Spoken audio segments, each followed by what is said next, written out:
Hello. Hey, listen, I had another question from someone that wanted to know why they weren't losing weight in the lower half of their body, and they're on keto and they're doing intermittent fasting and it's working, but the lower part of the body, the legs, the thighs, the butt, not much happening. Okay, let's just talk about that.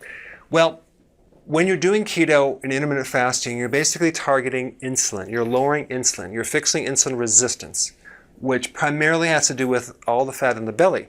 So you should be seeing some weight in your midsection. And if you're not, just continue to do it and it's going to happen. But there's going to be a point where you plateau with your weight because the density of the muscle to fat ratio is going to change. In other words, you're going to get more muscle and you're going to get less fat. So you just want to continue to do that over time.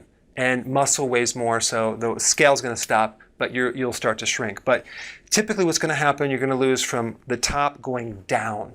But keto and intermittent fasting is only going to take you so far. You're going to have to add exercise into this formula.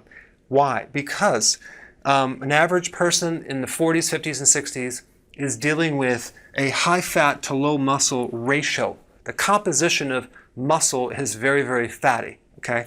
So to be able to handle that, you're going to have to do some type of exercise program that really targets the muscles in the lower extremities, the glutes, the thighs, the hamstrings, and not just jogging in the treadmill, but actually doing all sorts of things, plyometrics, hopping, slam ball with squatting, leg exercises, all those things. So basically you're on a muscle building plan over time.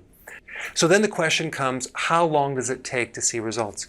Well, it could take a while because it's very gradual. And if you're looking at yourself every day, you might not see a lot of change. So that's why I highly recommend you measure yourself. Measure your hips, measure your thighs, and start really looking at the inches, because if you look at your body, it's so gradual, you might get discouraged.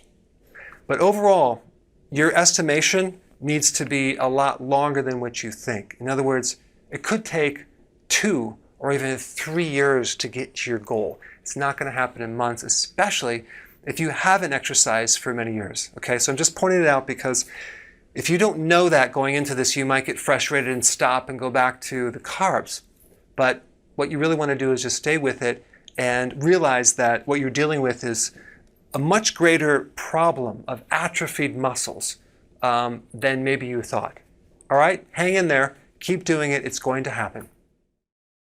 Hey guys, I wanted to personally invite you to a new Facebook group that I just started called Dr. Berg's Keto and Intermittent Fasting Lab, okay? So I created this so we can share our successful actions, what worked, what didn't work, the results. So I put a link down below. So go ahead and sign up and I'll see you inside.